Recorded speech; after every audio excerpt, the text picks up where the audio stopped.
Hello, and welcome to True Horrors with Meg and Rachel. Every week we discuss a horror film and the true stories that inspired, influenced, or bear striking resemblance to them. Be warned for spoilers and adult themes. I'm Meg.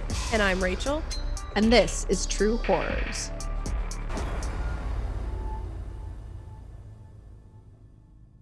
Welcome.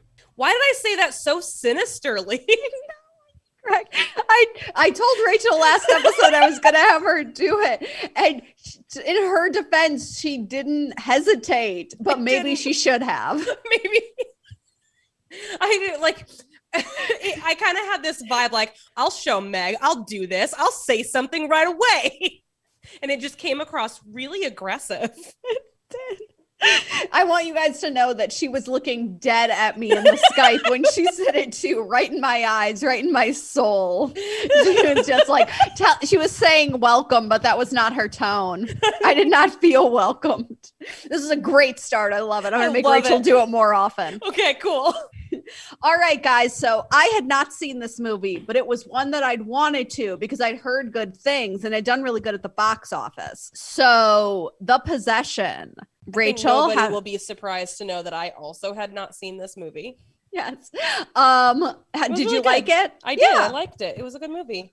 I liked it too. I was excited. I'm always excited when you have horror movies like this where I'm like, if the actors weren't as good, this movie wouldn't be as good. Mm-hmm. Like they cast some really great actors and I was like, ooh, like that's kind of why I was like, this can't be that bad. Like there are movies with actors in it where it's like they could not save this movie. Right. But I had high hopes for it. And also as somebody who watches a lot of possession movies, I was excited because I'd heard it was very different than a lot of possession movies. And that really got me excited. I do love whenever a movie starts off and tells you the exact time frame. I was like 29 days. Great. I love 29 days. Of course you like that. Mm-hmm. Tell me, as the credits are rolling, do like the Star Wars words, but tell me how much time has passed and how old everyone is. Tell me how much time. They've been divorced for 3 months officially. Great. Thank you, oldest daughter. Oldest daughter who I spent the whole time going, why do I know her? And then I Googled her. And there wasn't anything. So then I went to her IMDb page and it turns out she was in an episode of Criminal Minds. And I was like, there, it's that. That's how I recognize your face. I thought you were going to say you spent the whole movie going, well, we know how old the younger daughter is. How old is she?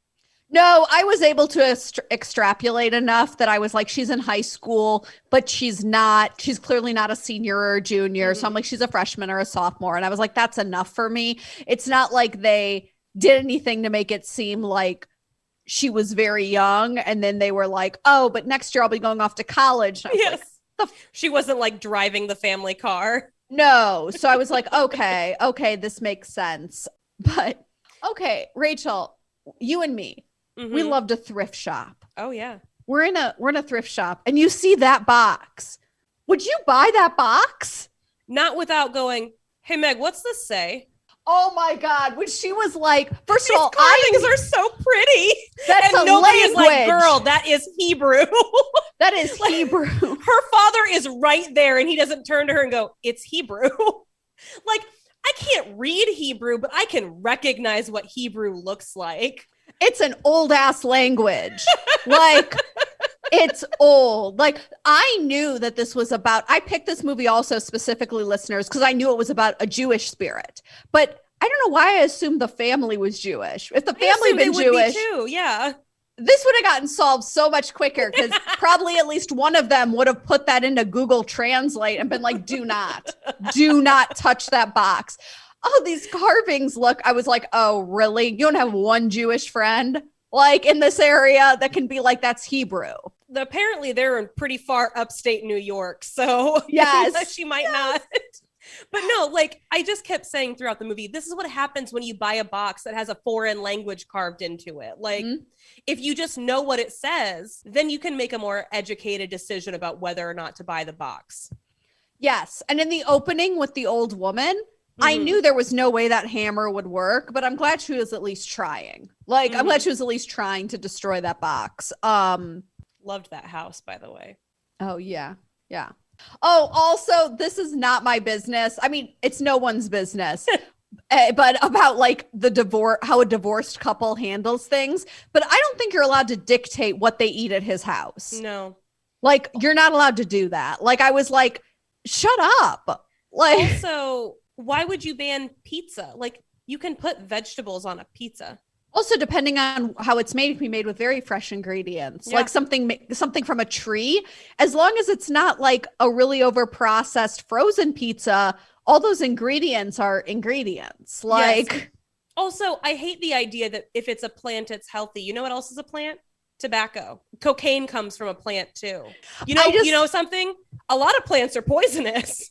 It was so weird because it was just like one of those things where I'm like, don't do that. Don't like say like what they can, like, that's a big thing. Like, if you're divorced, then you don't get to, there are some things that are co-parenting and some things you don't get to dictate. Like, and so I just thought that was so like, so whatever. I wrote, oh my God, she lived. That was the old woman. Yes. Could not believe it. And then when she's like screaming at her out the window and no one does anything, like, there's no one around. To be fair, the nurse tries to restrain her. Is that helpful? I meant that like no one is able to like warn that girl that maybe there's a reason for this. I just like, I get it. I don't know if they were trying to say that because he's a divorced dad that he's overindulgent because he spent $58 at a garage sale or an estate sale. But like, no, you may not have that creepy box. No. Like, no. And like, I didn't even have to get close enough to read the Hebrew on the box to know it wasn't a good thing. Because you know what? If it's a good thing, it's a box you're able to open. Yep. But a box you're not able to open, it's because they don't want you to open it. Like, that doesn't need a language. That's just facts. I wrote the carving is so pretty. It's Hebrew. It's Hebrew. Then I wrote this in really wispy handwriting. I wrote box of terrifying things. Every single thing in that box was the worst thing until the next thing was pulled out of that box. My take on it was, this is definitely the coolest haunted item I've ever seen in a movie. Like, it's full of surprises. They're awful surprises, but it's still surprises. So my TV is really small, but when she pulled out that tooth, I couldn't really see it very well. I was like, is that a tooth? Did you just pull a human tooth out of there? She's not nearly as upset about those things she's physically touching as I was upon seeing them, which also distressed me. Also, again, more of their personal lives, but do not fucking say anything to a teenage girl about her appearance. Don't you dare. No. I was like, Jeffrey Dean Morgan, punch him in the face. Like, they were really trying to make either of the parents seem either way, but I was like, they both seem normal. Like, they both seem like normal human beings. Like, neither of them seem terrible. But I was like, no, you don't tell a teenage girl that she needs to have her teeth fixed when she also clearly didn't. Right. Like, stay away from my daughter's teeth. I wrote that down. He was like, he does eventually yell at him, stay away from my kid's teeth, which I thought was really funny. That's just a really funny thing to yell. It is. And it was just like, if I was those kids' mother, I would have been like, don't do that. Like, you don't comment on her appearance. Like, absolutely not. Like, no, it's so weird. Also, if she genuinely did have an overbite, a dentist would have pointed that out when she was much younger. Yes. And she would have gone to an orthodontist and had that taken care of. Like, you don't develop an overbite in high school. You're born with it. Yes. And so then all you're doing is making her insecure about something she's never noticed. Yes. Which, like, I felt really deeply from having been a teenage girl. Right. I was like, I know that when it's something that's never occurred to you and someone's like, hey, have you ever noticed? And you're like, well, now I will the rest of my life. Yeah. Now it's the only thing I see when I look in the mirror. Thank you. Yes. Like, shut up. Also, that youngest daughter had an exhausting reaction to him killing that bug. An exhausting reaction. I get that she's a vegetarian now, but calm down. Like, when he's like, it's a bug, I was like, that's me. But also, the older daughter's reaction, like she told him to kill it, and then as soon as he does, she's mad at him that he did it on her bed. The fuck was he supposed to do? That's where it was. I really felt for him. I definitely think it's one of those things with age where when you are a teenager and you're watching things like that, it's like, ugh, parents don't understand. But when you're an adult, you're like, what did you want from me? Like, I cannot take you to.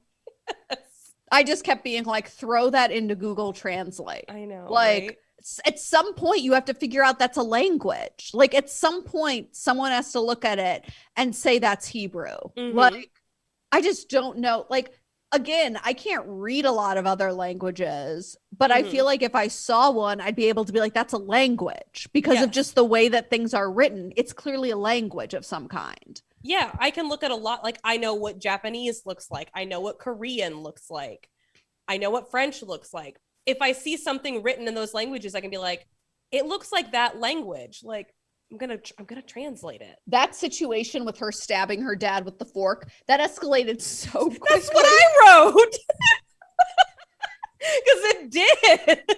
She's just stabbed him in the hand with a fork. And then later, when he's explaining to his wife how she's different, he doesn't bring that up. Girl, I wrote that down too. I'm like, this isn't about her being a moody teenager. Why don't you hold up your hand where she stabbed you? Which I also agree. Like with Kira Sedgwick, I was like, I understand that divorce can be hard on children, but your daughter is behaving really out of pocket. Like, just like insane, especially considering you've been divorced for 3 months. Yes, like officially separated so for a year. I also think it's really weird because she gives Jeffrey Dean Morgan all this shit for being kind of absent from their lives. And she straight up does not notice that there's anything going on with her daughter until she finds her shoveling meat into her mouth in front of an open fridge on the floor at night. Well, the thing is, and I've realized now that I'm older that this is a complete Hollywood trope that doesn't exist in real life, is the idea of a divorced couple that clearly should have stayed together. Like, that is I have never met a divorced couple or people who are divorced who should have been together. I have met people who are married who should have been divorced. But like, most of the time, if there is something worth fighting for, people fight to stay married. They really fight to stay married. And like, it's also not that easy to get divorced. It's a long process. Especially with kids in a house. You can start divorce proceedings and then just not follow through with it at pretty much any point. Yes. And so the fact that I was like, oh, they're going to end up together at the end of this movie because they're establishing that they're both pretty on the same level. Like, yes, they had him miss his daughter's dance recital, but I also agree she seemed to not really notice. And also I didn't like the way that she let her boyfriend talk to her daughters, like, or talk to her when he's like policing how much wine she drinks after everything she'd been through that day. I was like, don't ever say anything like that to me ever. I was like, no. I'm glad all your teeth were ripped out of your skull by a demon. We're gonna get to that. But when all of the scary bugs come out of the bathroom mirror at the older daughter, did you notice she had no toothpaste on her toothbrush? No. Again, I have a really small TV. No toothpaste. So she was brushing her teeth with I mean, come on, production. You couldn't have given her something to put on. I mean, we're not trying to make a huge thing out of it, but there was nothing on that toothbrush. She just put it underwater and then put it directly in her mouth. Maybe that's what Brett should be concerned about with her teeth. Also, people did not react enough in this movie to insanity. Neither of us have kids, but we have nieces. If you heard a noise and opened up your niece's bedroom and she was sitting in the dark, surrounded by all those bugs, wouldn't you be more concerned than just with an exterminator? Yeah, definitely. It was so weird and creepy. And he also doesn't really bring that up. It's just that, oh no, like I need an exterminator. And then Kira Sedgwick's reaction is very much like, oh, LOL, you got some bugs? Like, yes. Because he's not really explaining that, like, the issue is her behavior. Yeah, she stabbed me with a fork, and then she seems to be controlling bugs that I have never seen in my life. No, I just kept being like, are we going to talk about this? And then I wrote, she stabbed you with a fork. That first scene, like that scene when he drops the girls off the first time is very weird because every time he's interacted with his ex-wife before, she's bordering on hostile toward him. Mm-hmm. And then she's really flirty in this scene. Like, yes. She does a real 180. And then she 180s right back in the next scene. And I just don't understand what's going on with her. No. And again, it's that Hollywood thing where you clearly as an audience member get that they still really love each other. And that like, and I'm like, I don't get why you would go through all that to get like, it seems like you were just both stubborn and annoyed with each other. Like, which like, that's not enough of a reason to uproot your children. Like, get it together. Also, I find it really hard to believe with the stuff we know about Jeffrey Dean Morgan's character that he wasn't always like this. And so it's like, what, did you think he was going to change? Because it seems like he was always like this. Not that that's good or anything, but it's sort of like there had to be like an established thing there, you know? Okay, when she's like, don't look at my box, don't touch it. I'm like, you better go look at that box. Know, you better touch that box. And he did. It was the right decision. I know that in a lot of cases, people are like, children should have privacy. Not in this case, not when you're that young and you have a box like that and you're like, don't look at that box. I'm like, nope, we need to open that box. Yeah, no, not when they're being that weird and shifty about it. Definitely thought when she put the flashlight in her mouth, I thought it was going to be one of those bugs. I did too. And then I just wrote in all caps, throat fingers. What would you do if you shined a flashlight in your mouth and there were fingers in your throat? What would you do? I don't know. I would think I would light myself on fire. Like a part of me thinks I would stab myself in the throat on instinct. Like just be like, eh. I don't know what conversation this was, but whatever I wrote this dinner conversation is so, the diner conversation was so scary. Because Miss So-and-so is dead. Also, that's another point where Kira Sedgwick is not understanding what's going on because they are really trying to explain that her daughter's reaction to this was violent and not normal. It wasn't like she got in a little fight. Like, yes. And she's in such denial about it. It's so weird because she's like, that doesn't sound like my daughter. And like, yeah, that's the point. Like that's why we're calling this meeting. This is not what your daughter normally acts like. I also like when they're like, oh, was there any? And he's like, we've been separated a year. Like that, there's something going on, but it's not that. Like, which honestly, most of the time, it's the mother who's tuned into the kid and the father who's completely like does not see it. So it was an interesting role reversal. Yeah. It was also, we talked about when we were doing The Conjuring 2 about not having the fathers around as this idea of like the family being vulnerable. It definitely felt like they were doing that with the divorce because they weren't a united front as the parents. And so that allowed the demon to take hold.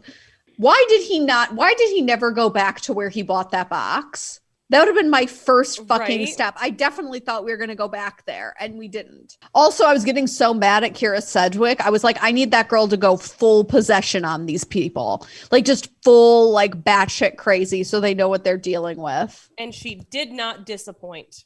No, she didn't. She really took those notes. The professor had some really weird energy that Jeffrey Dean Morgan, like he seemed like weirdly excited about that box, but also like he thought it was like a big joke. And I'm like, you don't get the energy coming off of him that like this isn't a joke to him. Right. Also, oh, go on. I just want to say, what was he a professor of? I don't know.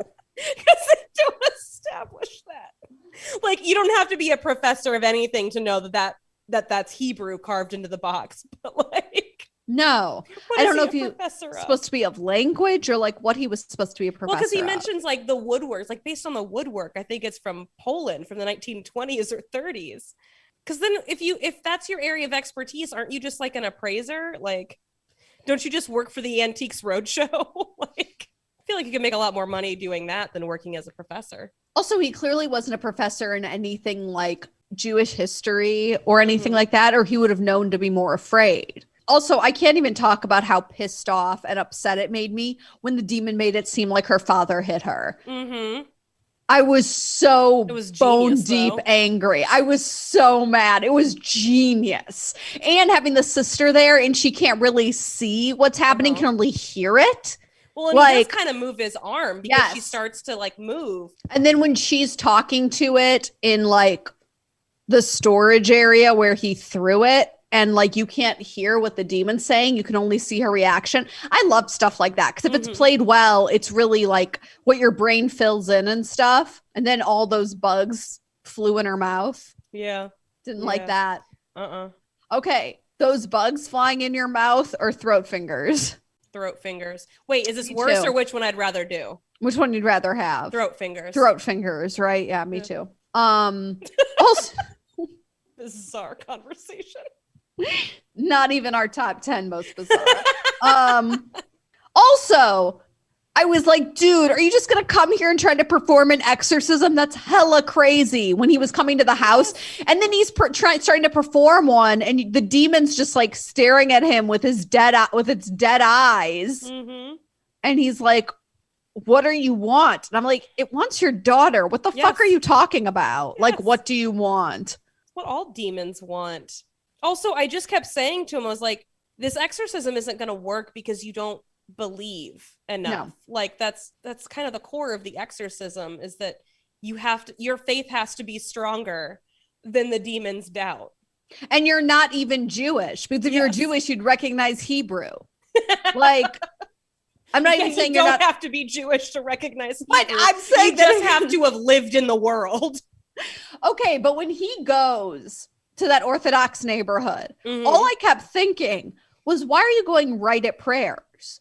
Because it lasts 30 to 40 minutes. Why are you interrupting them right then? Why don't you? Because it seemed like they were prepared to meet him and the son of the rabbi who ends up helping. He was waiting for him. And I'm like, why are you waiting for him at the beginning of prayers and not at the end? Like, why are you interrupting Minion? Like, I also thought that was odd. Like, because when he first walked up, like, I just assumed he was just, I don't know, that he was just going to ask people on the street for help. And I was like, well, I guess you're going to have to wait because nobody's on the street anymore.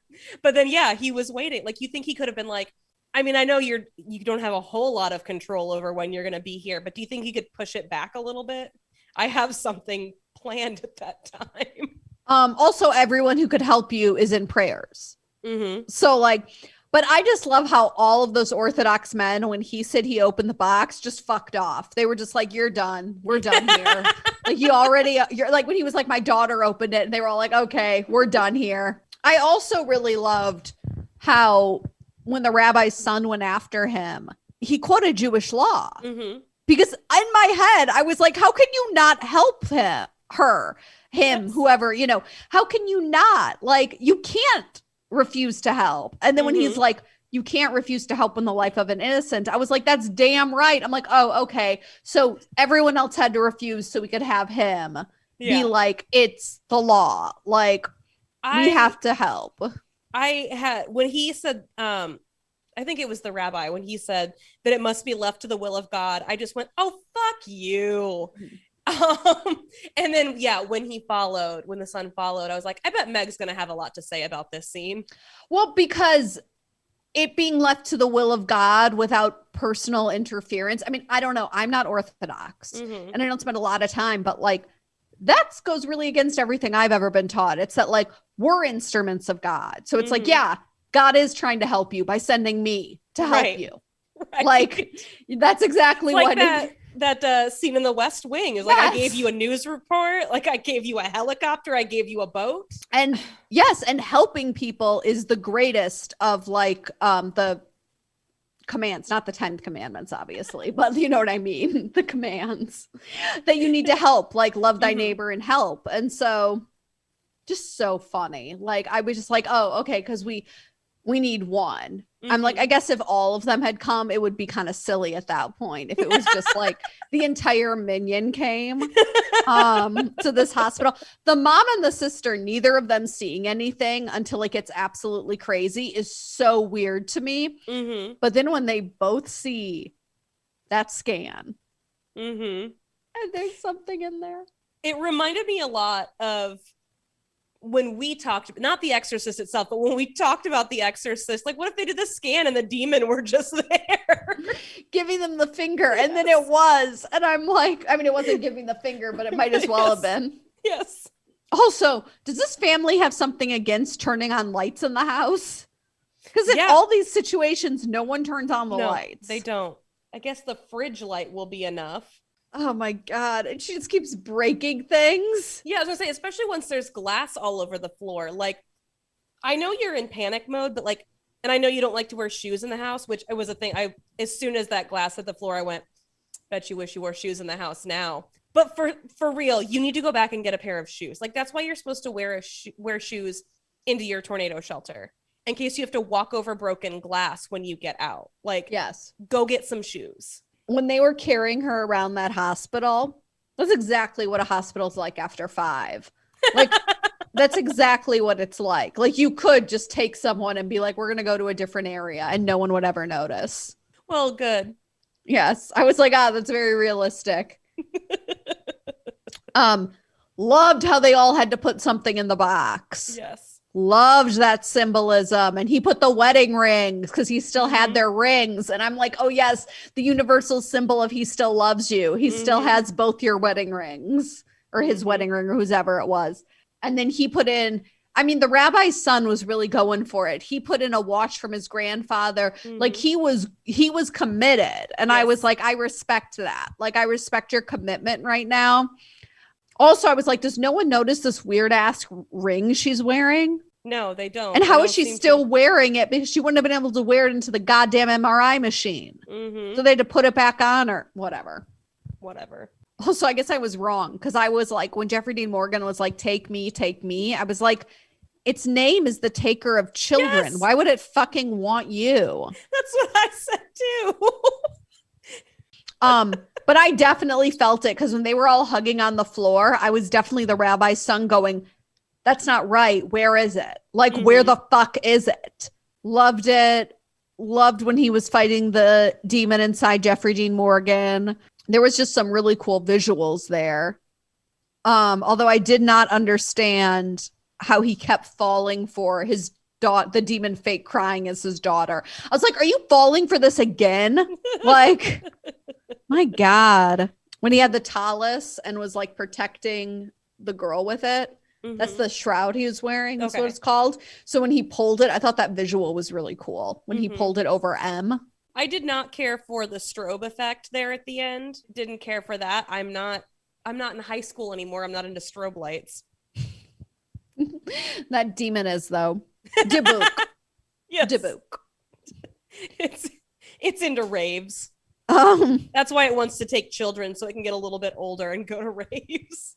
Also, I was like, are we ever going to talk to the boyfriend again who has no teeth? Nope. We sure aren't. Good. Also, I was standing there, and in my soul, I was like, you're about to get T-boned, aren't you? And then yeah, T-boned. As soon as that semi came into frame, I gasped. And then I was very upset. Like, this is the thanks he gets. Like, he risked his life. He left his community, which I don't know a ton about Orthodox communities, but I don't think they interact with the rest of the world all that often. Hence them having their own insular community. He gave his grandfather's watch to save this girl that he's never met. And this is the thanks he gets. Gets hit by a semi who can't even stop at a red light. No, it sucked. You want to talk more about how the demon took the boyfriend's teeth, which is a funny irony. I do want to talk more about that. Fuck that guy. Fuck him and his teeth. And also that whole thing happened, and once again, Kira Sedgwick's character didn't see it. She just came out, her boyfriend was gone, and her daughter was passed out. Yep. This demon is a master manipulator. I just love that it's like, nope, but now they're going to be a family again. And he has no teeth. And he has no teeth. I mean, to be fair, he's got him in his hand. I think they can put him back in. I think that's a thing you can do. Oh my God, I don't want to hold all my own teeth. No, teeth are really creepy. Like, every now and again, I find out that people keep their kids' baby teeth, and I'm just like, why? Here's the thing I don't understand. When she did the weird garage confrontation with him. Mm-hmm. I don't think he told Kira Sedgwick about it. No, he clearly didn't.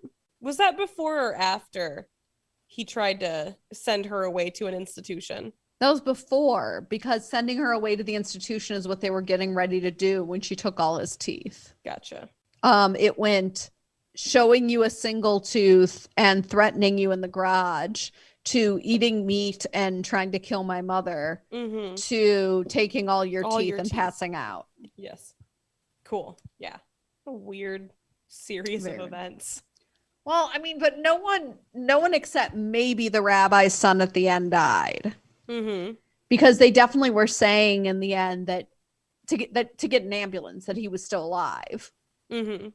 So if he lived, no one really died. Right. So we'd live. Yep. Also, we'd turn on lights and wear shoes. Mm-hmm. Okay. So I have 3 sources for this story. The LA Times, Live About, which I really used. It's like a blog of different movie stuff, which I really used as kind of a jumping off point, but I want to give them credit. And the dibbukbox.com. That's how they were saying it, right? They were saying Dibbuk. Dibbuk. Thank you.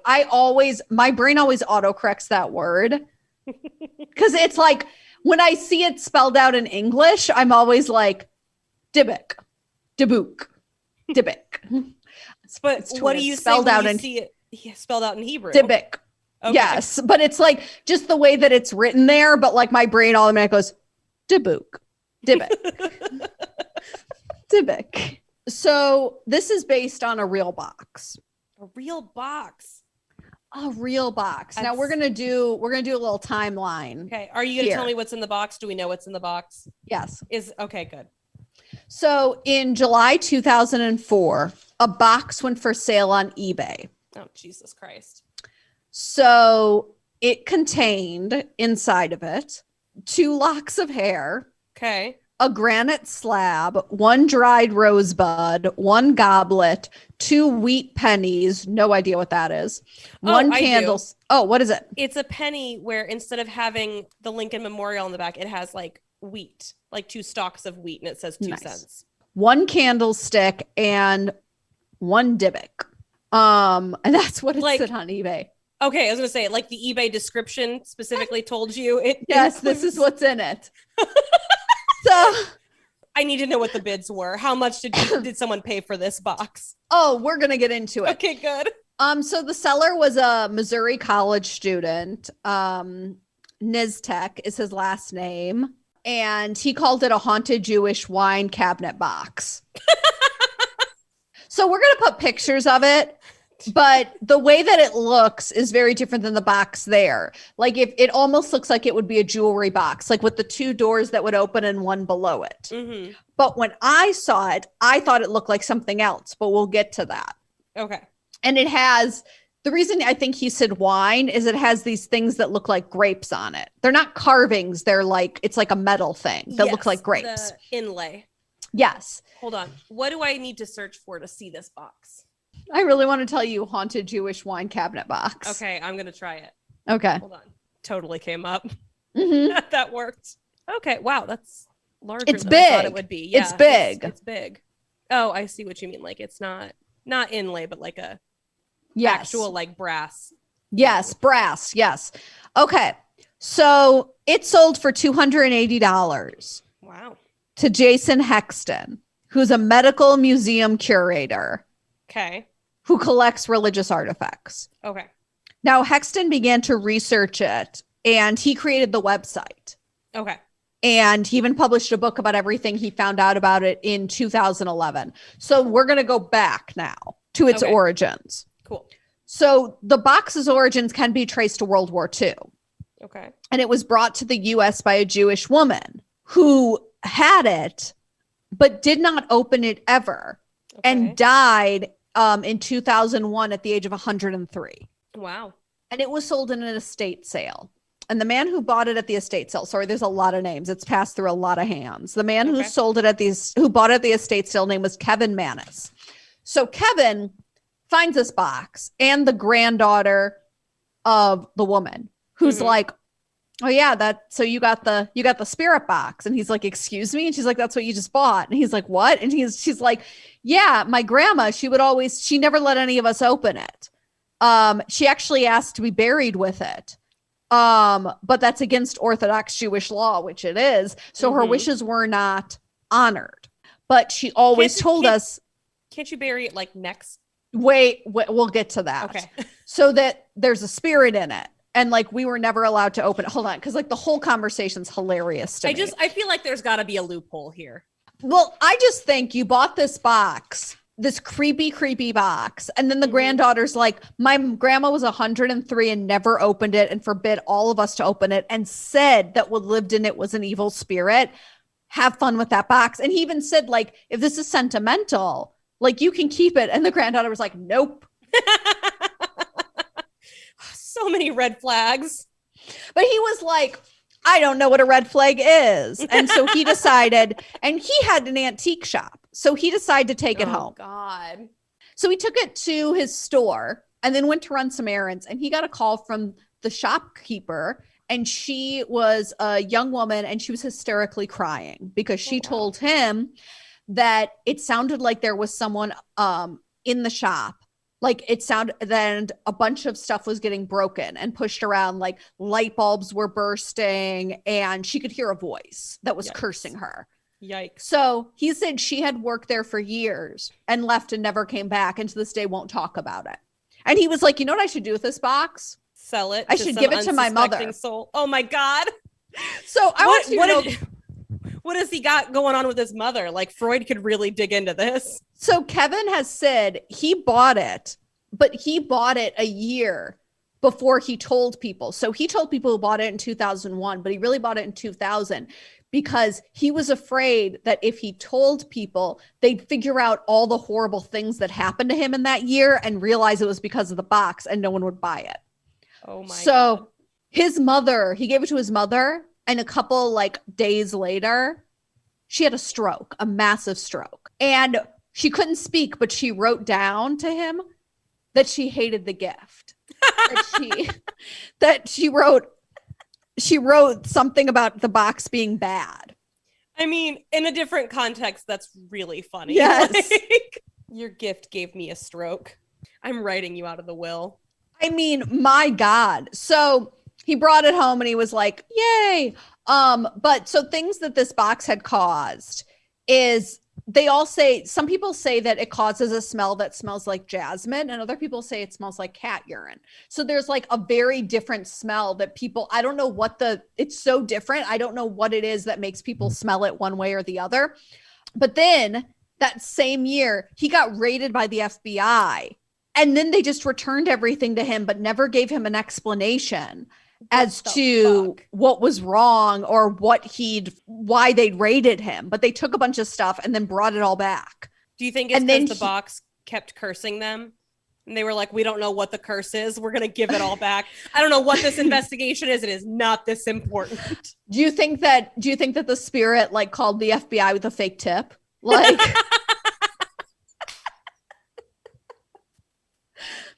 then he lost the lease on his shop and his identity was stolen. Holy shit. So he was like, I'm going to put it on eBay.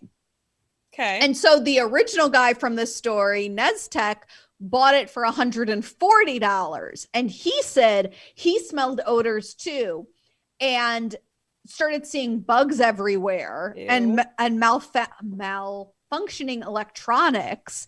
And he could see like dark vertical objects in his vision, but whenever he turned to look directly, he couldn't see it. I hate that so much. So he was like, you know what I'm going to do? Put it on eBay. And his roommate was a student of Jason Hexton's. And Hexton heard all these stories and was like, that sounds exactly like something I want. And so he bought it for $280. So at least like, he made a profit off this fucking thing. So he turned a profit on it. So like, did he double his like money? No, he bought it for $140 and sold it for $280. Yes. Yeah. So he doubled his money. Well, and because that second eBay blew up. Okay. Like it blew up. Like you can still see the original ad. Because people had a lot of questions. So it has caused from its owners horrifying nightmares, the seeing of shadowy apparitions, and health problems. And one of them said that their hair started falling out after they got it. And they did blood tests and there was nothing wrong with them physically. They were just, their hair was starting to fall out. So in clumps. So Hexton starts this website to collect information about it. And he said like he had to change his number because so many people were calling him and emailing him. He had to change all this stuff. And he said there was one person who contacted him who begged him to take down the website because they said it was like giving the spirit more power to put images of it online. So he had rabbis come over and different producers talked to him about movies and stuff. And like, so when he found out that the director, Sam Raimi, was making this movie, he offered to send him the box or to allow him to have the box on set. And Raimi said, no, absolutely not. No, thank you. No. Why would you want that? No, I don't know. The day after Hexton bought it, he woke up with his eye looking like someone had poked it. Like it had that red broken, like someone had poked it. So, you know. So an Orthodox bookkeeper, Rebecca Eardy, helped to figure out what the original purpose was of the box, which is what I thought it was. It's a holy closet, which like, that's where we keep the Torah. Oh. So it looks like, to me, it looked like where you'd keep a Torah, but very small. And she said, it's for tiny Torahs that travel when you have to go to the house of somebody who a family member's just died. So, but that somebody tiny must have trapped a spirit. Yeah. Somebody must have. Somebody must have, I just imagine unrolling those tiny things and trying to read it. Because also Torahs have to be handwritten.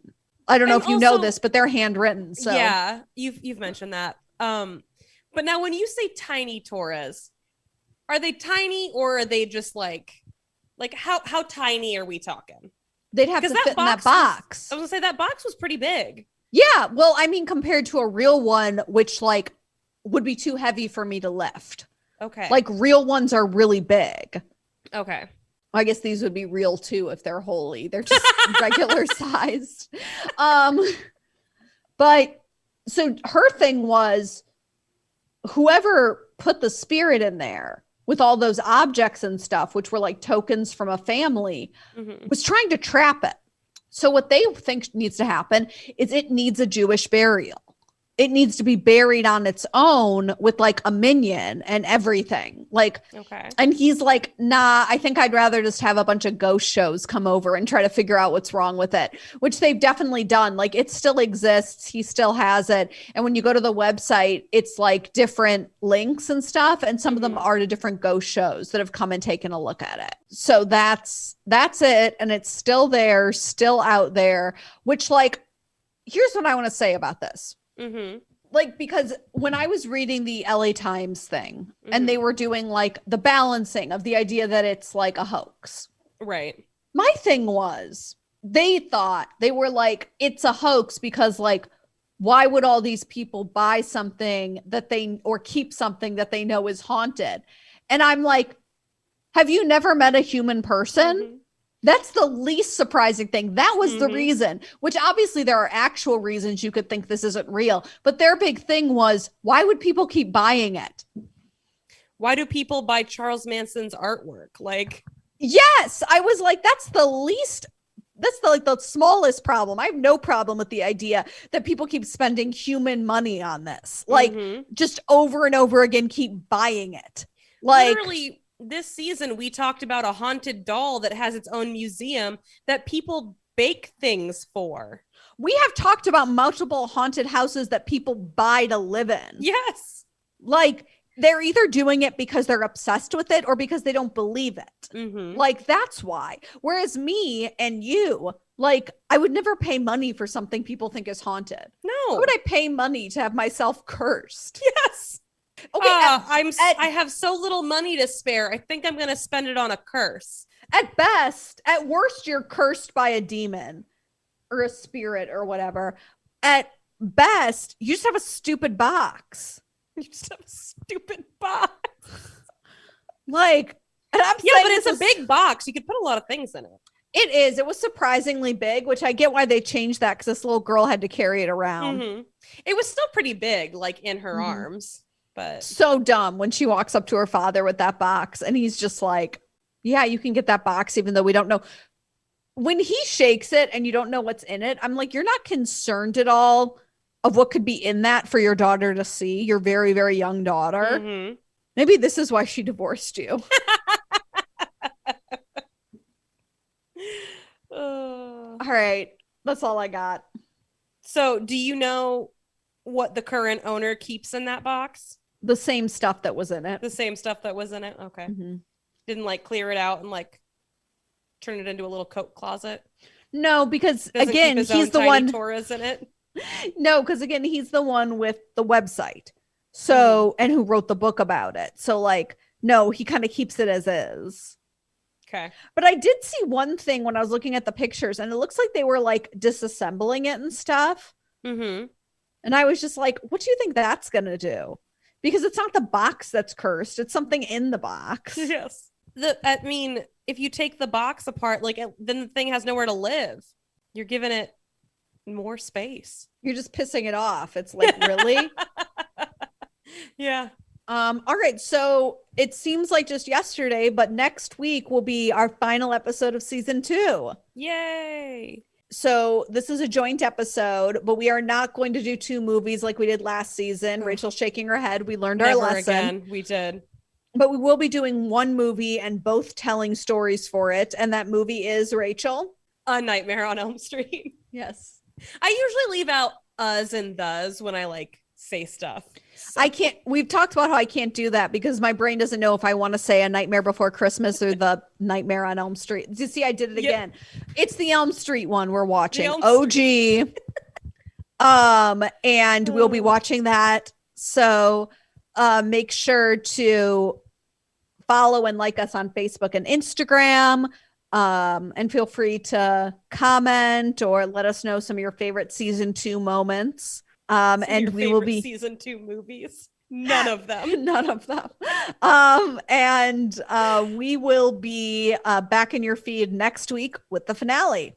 Goodbye. Goodbye.